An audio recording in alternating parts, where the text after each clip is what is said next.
அப்படியே செல்லூர் அண்ணாச்சி வேகமா வந்தாங்க.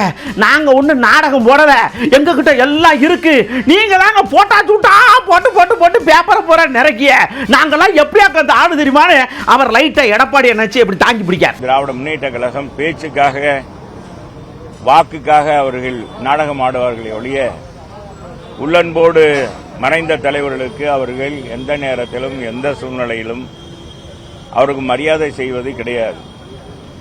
அவருக்கு நினைவுக்கு வந்ததெல்லாம் கலைஞர் கருணாநிதியுடைய பெயர் கலைஞர் கருணாநிதி தான். இந்த பெயர் தான் அவர்களுக்கு வரும். மதுரையோடு கூட பாருங்க, கலைஞர் நூலகம் 216 கோடிகளை கட்டியிருக்காங்க. மதுரை மக்களுக்கு எந்த ஒரு திட்டமும் இந்த 4.5 ஆண்டு காலத்தில் எதுவும் செய்யல. 2 அமைச்சர்கள் இருக்கிறார்கள். மதுரையில் பார்த்தா சாலையெல்லாம் குண்டும் குழியுமா இருக்கு. 2 அமைச்சர்கள் இங்க இருக்கிறார்கள்.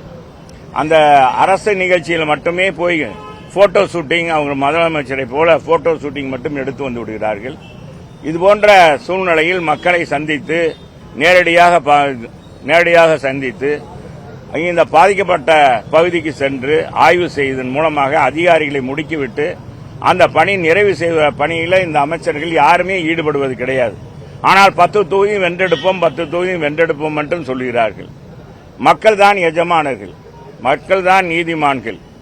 வருகிற தேர்தலில் இன்றைக்கு திராவிட முன்னேற்ற கழகத்தில் சரியான பதிலடியை ஒருவிரல் புரட்சி மூலமாக மதுரை மக்கள் கொடுக்க வேண்டும்.